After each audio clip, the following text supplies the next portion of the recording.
In the dead of night, when the full moon rises majestically in the sky, and darkness spreads over dirt roads and forgotten alleys of small villages, the elders whisper in fear the name of a creature that walks between two worlds. It is the werewolf, a legendary figure that has crossed generations and carries the weight of a cursed destiny. Its story is not born only from fear, but also from beliefs, pacts, and mysteries that have traveled through time, filling the imagination with awe and dread. It is said that the werewolf is not just a monster, but an ordinary man, often someone simple, a worker who lives during the day like anyone else. But when night falls and the full moon shines in the firmament, he is overtaken by a terrible transformation. His bones crack, his skin tears apart, and from within that human body emerges the beast, a twisted, hairy creature with sharp claws and glowing eyes, always hungry, always thirsty for blood. But it is important to remember that the legend of the werewolf is not exclusive to Brazil. It traveled across continents, changing in form and name, but always carrying the essence of the fear of transformation and the wild instinct. In medieval Europe, tales of the werewolf terrified entire villages. In France, the term loup-garou echoed among peasants who believed witchcraft or demonic pacts could condemn a man to become a beast. In Portugal, from where many traditions were brought to Brazil, people also believed in the werewolf as the result of family curses or hidden sins.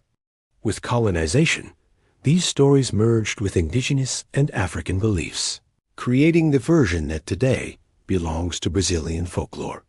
Thus, the werewolf is at once a foreign and a Brazilian creature, shaped by the fears of different cultures, but always recognized as the man who becomes a beast under the full moon. In the Brazilian countryside, especially in remote areas, it was believed that the werewolf was born from a curse. One of the most well-known myths said that the seventh son born in a family, with no daughters between them, would be condemned to carry the fate of turning into a beast during full moon nights.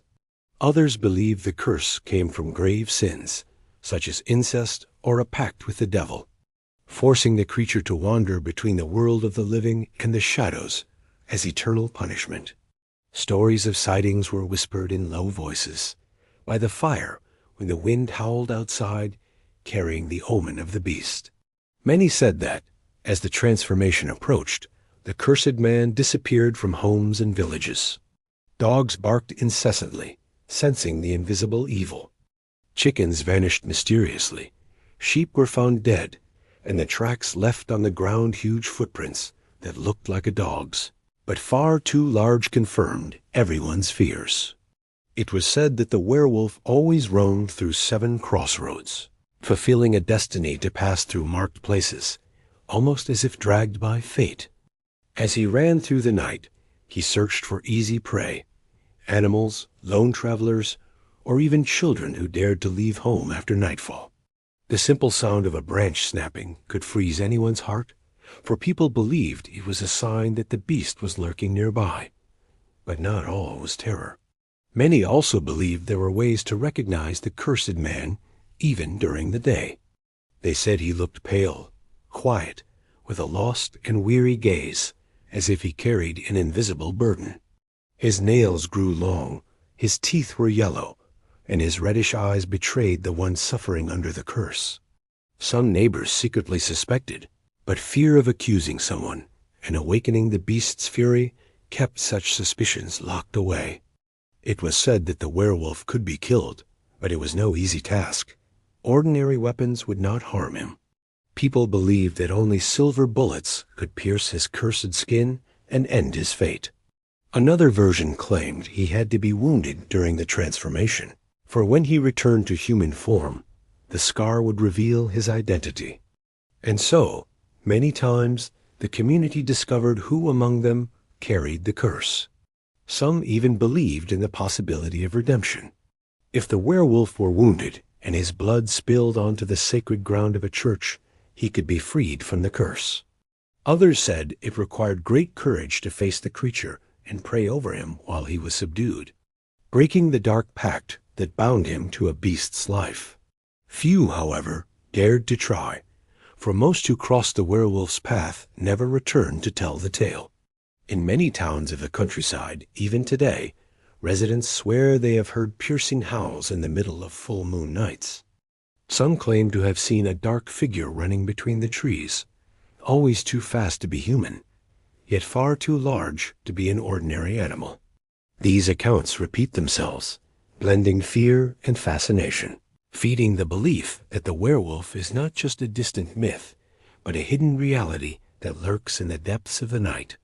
The legend, with its countless variations, reflects human fear of the unknown, of darkness, and of sins that people believed never went unpunished.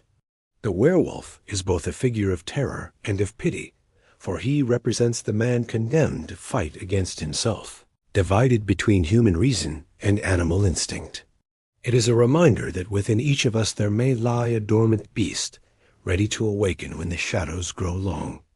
And so, generation after generation, the story of the werewolf continues to be told, whether around a fire, in midnight conversations, or in modern accounts of those who swear they witnessed the creature. The legend lives on. With every full moon, the cautious still avoid leaving their homes, and the dogs, howling at the sky, seem to warn the beast still roams unseen, ready to hunt. This is the legend of the werewolf, the man condemned to carry his own curse, eternally divided between humanity and monstrosity. A story that has crossed centuries and borders, uniting people around the same fear, that under the silver light of the full moon, any one of us might reveal the beast that dwells deep within the human soul.